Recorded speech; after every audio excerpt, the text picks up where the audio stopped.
Milestone কলেজের বিমান বিধ্বস্তের ঘটনায় বার্ন ইনস্টিটিউটে দগ্ধদের মধ্যে কয়েকজনের অবস্থার উন্নতি হওয়ায় আজকে কিছু রোগীকে ছেড়ে দেয়া হবে আর কয়েকজনকে কেবিনে শিফট করা হবে বলে জানিয়েছেন আবাসিক সার্জন শাওন বিন রহমান।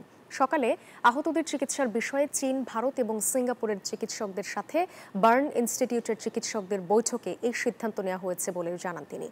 এখন পর্যন্ত বিমান বিধ্বস্তের ঘটনায় বার্ন ইনস্টিটিউটে চিকিৎসাধীন রয়েছেন ৩৬ জন। তাদের মধ্যে আশঙ্কাজনক ৪ জন এবং গুরুতর দগ্ধ ৯ জন। এর মধ্যে ২৩ জনের শারীরিক অবস্থা উন্নতির দিকে। এর মধ্যে ১০ জনকে পর্যায়ক্রমে ছুটি দেওয়া হবে বলে জানিয়েছেন হাসপাতাল কর্তৃপক্ষ। এ বিষয়ে বিস্তারিত জানাতে আমাদের সঙ্গে যুক্ত হচ্ছেন সহকর্মী মাজহারুল ইসলাম। মাজহার, বেশ কয়েকজনের শারীরিক অবস্থার উন্নতি হয়েছে, তো সেই ক্ষেত্রে আজকে কতজনকে ছেড়ে দেওয়া হচ্ছে? আপনাকে ধন্যবাদ। আপনি যে আশার খবরটি বলছিলেন সেটি আসলে সত্যি আশাব্যঞ্জক, কারণ গত কয়েকদিন যাবৎ বার্ন ইনস্টিটিউটে যে অবস্থা তৈরি হয়েছে সেখান থেকে আসলেও কতজনকে ছাড় দেওয়া হবে এমন একটা খবরের আশায় কিন্তু মানুষ ছিলেন। গতকালকে কিন্তু 2 জনকে রিলিজ দেওয়া হয়েছে। আবাসিক সার্জন শাওন বিন রহমান তিনি আমাদেরকে জানিয়েছেন যে কয়েকজনের অবস্থা উন্নতি হয়েছে, সংখ্যাটা তিনি বলেননি, গণমাধ্যমের সাথে আনুষ্ঠানিকভাবে তিনি জানাবেন। তবে আমরা ধরতে পারি যে বলা হচ্ছে যে 10 জনকে ছুটি দেওয়া হবে। আমরা ধরে নিতে পারি যে সেই 10 জনের মধ্যেই হয়তো বা কয়েকজন বা 10 জনকে ছেড়ে দেওয়া হতে পারে। তবে একটা আশঙ্কার খবর রয়েছে, সেটি হচ্ছে যে 4 জনকে আমরা ক্রিটিক্যাল অবস্থায় বলে আসছি, সেই 4 জনের মধ্যে 2 জনের অবস্থা খুবই আশঙ্কাজনক। আসলে তাদের ব্যাপারে কোনো সিদ্ধান্তে আসতে পারছেন না। ইতিমধ্যেই যারা বৈঠকে বসছিলেন তাদের একটি অংশ অপারেশন থিয়েটারে আছেন।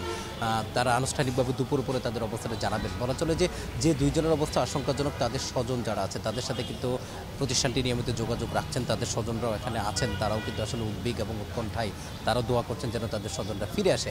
আর যে 23 জনের কথা বলছিলেন সেই 23 জনের মধ্যেই কিন্তু বলা হয়েছে 23 জনের মধ্যে বাকিদের অবস্থা ভালোর দিকে যাচ্ছে এবং উন্নতির দিকে যাচ্ছে। আপনি জানেন যে বার্ন ইনস্টিটিউটে এখন পর্যন্ত 36 জন ভর্তি আছে, এর মধ্যে সবচেয়ে বেশি মারা গেছে কিন্তু এই বার্ন ইনস্টিটিউটে 17 জন মারা গেছেন এবং গতকালকে কিন্তু 2 জন মৃত্যুবরণ করেছেন। এবং যে 2 জনের অবস্থা আশঙ্কাজনক তাদের নিয়ে আসলে ডাক্তাররা কিছুই বলতে পারছেন না। আপনি জানেন যে 4 জন আইসিইউতে রয়েছে, তার মধ্যে 2 জনের অবস্থায় বেশি আশঙ্কাজনক কথা বলা হচ্ছে। কিন্তু তার মধ্যে যে সুখের সংবাদটি বা খুশির খবরটি আমরা পেয়েছি, নিশ্চয়ই সেটা আশাব্যঞ্জক। আমরা আরও আশা করি যে হয়তো বা গণমাধ্যমের সাথে তারা যখন আনুষ্ঠানিকভাবে কথা বলবেন তখন হয়তো বা সংখ্যাটা জানতে পারবো। আত্মীয় স্বজনরা কিন্তু এই জায়গায় আসছেন এবং এই জায়গায় ঠিক রাখার জন্য, অর্থাৎ কোনো ধরনের বিশৃঙ্খলা তৈরি না হয়, আইন শৃঙ্খলা রক্ষাকারী বাহিনী আসছেন। তবে আত্মীয় স্বজন যারা আসছেন তাদের মধ্যে কিন্তু আমরা উদ্বেগ, উৎকণ্ঠা, চিন্তা এবং তাদের যে মনোযোগ, সেই ধরনের একটা ব্যাপক ধরনের উৎকণ্ঠার মধ্যে তারা রয়েছেন এবং তারা প্রত্যাশা করছেন তাদের যারা এখানে বিশেষ করে শিশু, আপনি জানেন যে মাইলস্টোন ট্র্যাজেডিতে সবচেয়ে বেশি শিশু আহত এবং নিহত হয়েছেন, যাদের আছে তারা হয়তো বা দ্রুতই স্বাভাবিক অবস্থায় ফিরবে এমন আশায় তারা রয়েছেন। এই ছিল আমার কাছ থেকে সর্বশেষ তথ্য। সাদিয়া। মাজহার, ধন্যবাদ আপনাকে।